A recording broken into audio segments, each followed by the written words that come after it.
페덱스 로고에는 화살표가 숨겨져 있다. 대부분의 사람들은 인식하지 못할 것이다. 다만 철자, E와 X 사이의 공간을 살피면 우측을 향하고 있는 화살표를 볼 수 있다. 그 화살표를 알아채든 그렇지 않든 우리는 언제나 그 화살표를 보고 있었다. 화살표는 갑자기 생겨난 것이 아니다. 그것을 인식하지 못했다고 존재하지 않는 것은 아니다. 이제 우리는 화살표의 존재를 알게 됐다. 앞으로 페덱스 로고를 보면 화살표가 보일 것이다. 존재란 그렇다. 어떤 것에 집중하고 있는지, 어떤 것을 인지하고 있는지에 따라 그렇게 보이기도 하고 보이지 않기도 한다. 시대의 현재들은 언제나 사랑과 감사, 긍정을 말했다. 평소에 존재하지 않는다고 믿는 어떤 것을 인식하는 순간 그것의 존재를 확인하게 된다. 가장 좋아하는 철학은 음영설이다. 음영설에 대한 이해가 부족할 때 세상을 이분법적으로 생각한다는 것에 거부감이 있었다. 무조건 반대가 존재한다라는 자연의 규칙이 불편하기도 했다.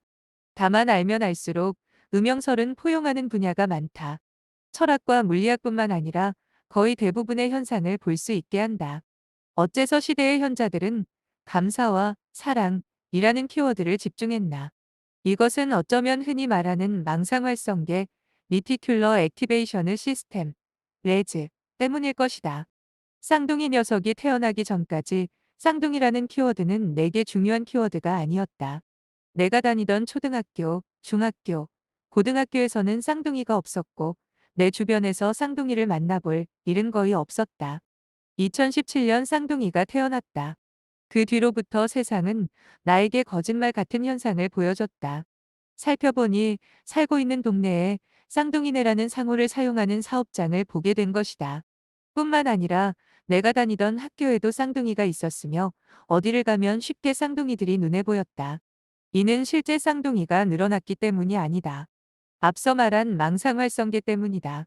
우리 뇌에 들어온 정보는 망상활성계에서 처음 받아들여진다. 이곳에 들어온 정보는 중요도에 따라 나눠져 이곳저곳으로 전송된다. 어떤 정보에 우선권을 주고 어떤 정보에는 우선을 주지 말아야 하는지 결정한다. 망상활성계는 실제로 감각 정보가 들어오면 특정 정보에 대해 각성시키고 기민하게 만든다. 마치 그전에는 보이지 않던 것들에 기민하게 된다. 쌍둥이가 태어나기 전 다른 쌍둥이들은 이미 그 세계에 존재하고 있었다.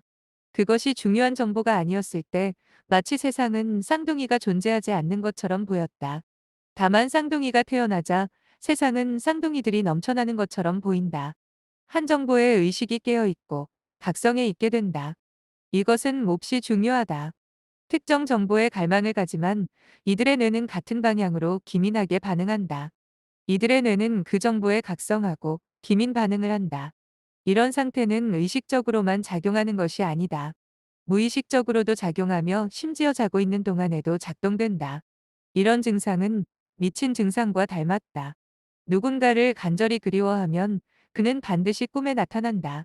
내가 바라는 갈망이 무의식 속에 들어와 박혔기 때문이다. 닮은 목소리, 표정, 말투는 다시 그를 상기시킨다.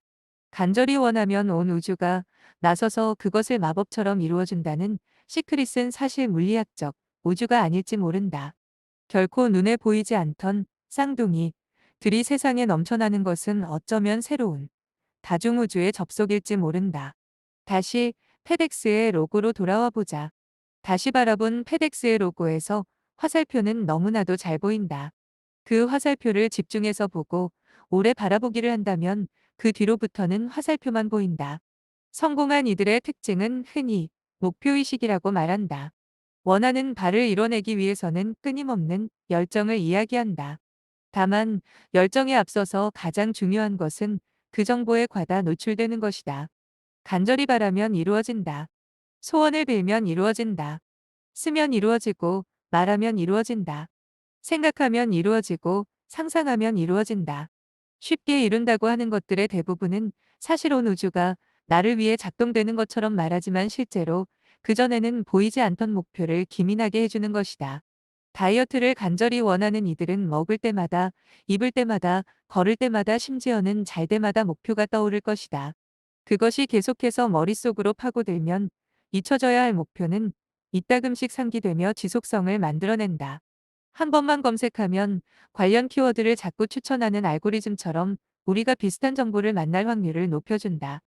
의식적으로 해야 할 뇌의 작용은 자는 8시간 동안, 운전하는 시간, 씻는 시간도 꾸준하게 이루어진다.